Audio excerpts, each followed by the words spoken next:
Chapter 10. "Time you learned about the weapons you'll be using," said Halt. They had eaten breakfast well before sunup, and Will had followed Halt into the forest.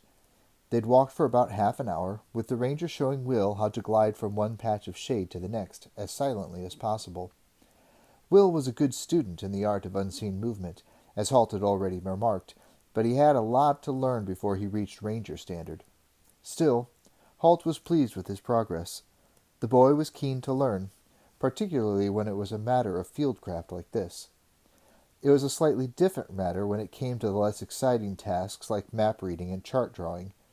Will tended to skip over details that he saw as unimportant until Halt pointed out to him with some acerbity, "You'll find these skills would become a little more important if you were planning a route for a company of heavy cavalry and forgot to mention that there's a stream in the way."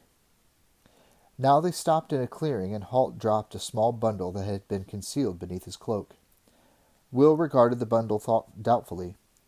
When he thought of weapons, he thought of swords and battle-axes and war maces, the weapons carried by knights. It was obvious that this small bundle contained none of those. "What sort of weapons? Do we have swords?" Will asked, his eyes glued on the bundle. "A ranger's principal weapons are stealth and silence, and his ability to avoid being seen," said Halt. "But if they fail, then you might have to fight."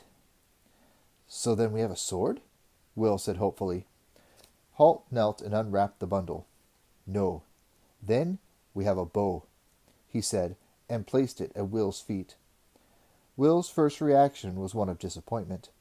A bow was something people used for hunting, he thought. Everyone had bows. A bow was more a tool than a weapon. As a child he had made his fair share of them himself, bending a springy tree branch into shape. Then, as Halt said nothing, he looked more closely at the bow. This, he realized, was no bent branch. It was unlike any bow Will had seen before. Most of the bow followed one long curve like a normal longbow, but then each tip curved back in the opposite direction. Will, like most people of the kingdom, was used to the standard longbow, which was one long piece of wood bent into a continuous curve. This one was a good deal shorter. "It's called a recurve bow," said Halt, sensing his puzzlement. "You're not strong enough to handle a full longbow yet, so the double curve will give you the extra arrow speed and power with a lower draw weight. I learned how to make one from the Temujai." "Who are the Temujai?" asked Will, looking up from the strange bow. "Fierce fighting men from the east," said Halt, "and probably the world's finest archers." "You fought against them?" "Against them, and with them for a time," said Halt. "Stop asking so many questions." Will glanced down at the bow in his hand again. Now that he was becoming used to its unusual shape, he could see that it was a beautifully made weapon. Several shaped strips of wood had been glued together, with their grains running in different directions. They were of differing thicknesses, and it was this that achieved the double curve of the bow, as the different forces strained against each other, bending the limbs of the bow into a carefully planned pattern.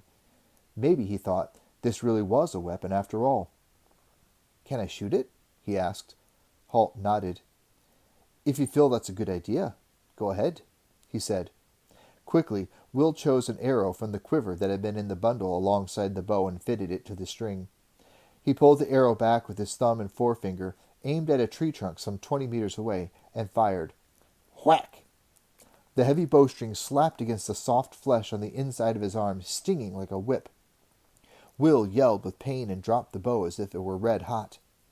Already a thick red welt was forming on his arm. It throbbed painfully. Will had no idea where the arrow had gone, nor did he care.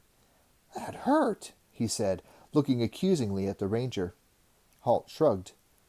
"You're always in a hurry, youngster," he said. "That may teach you to wait a little next time." He bent to the bundle and pulled out a long cuff made of stiff leather. He slid it onto Will's left arm so that it would protect him from the bowstring. Ruefully, Will noticed that Halt was wearing a similar cuff. Even more ruefully, he realized that he'd noticed this before, but never wondered the reason for it. "Now, try again," said Halt. Will chose another arrow and placed it on the string. As he went to draw it back again, Halt stopped him. "Not with the thumb and finger," he said.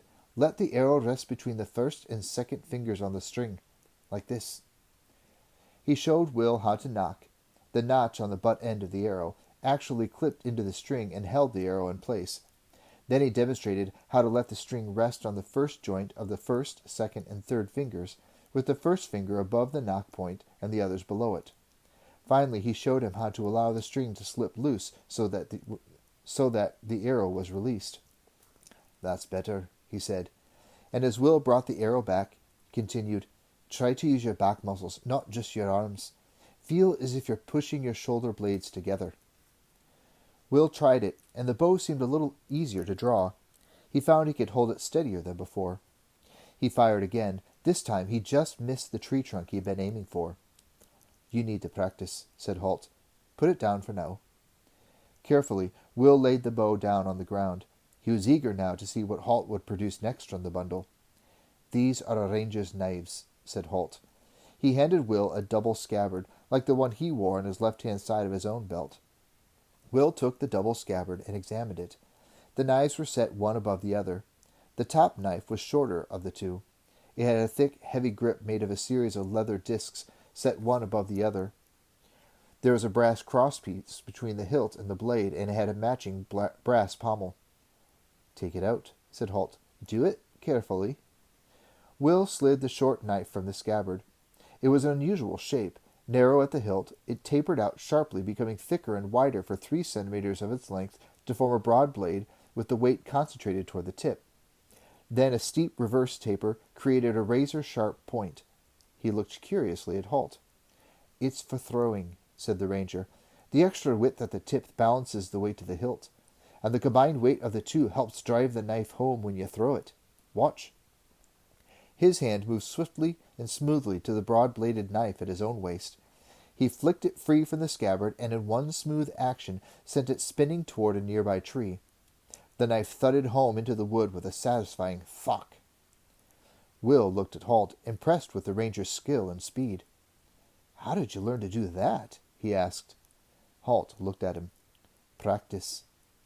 He gestured for Will to inspect the second knife. This one was longer. The handle was of the same leather disc construction, and there was a short, sturdy crosspiece.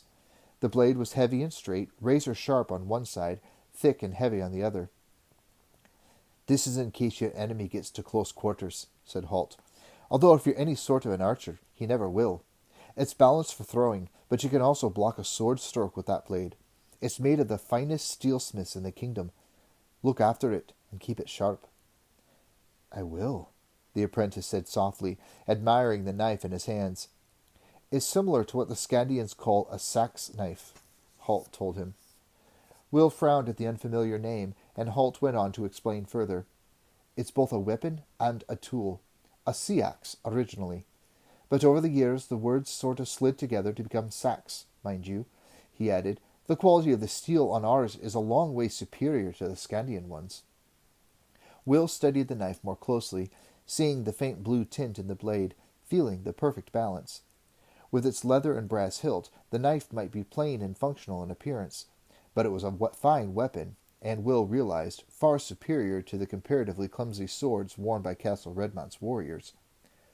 Holt showed him how to strap the double scabbard to his belt so that his hand fell naturally to the knife hilts.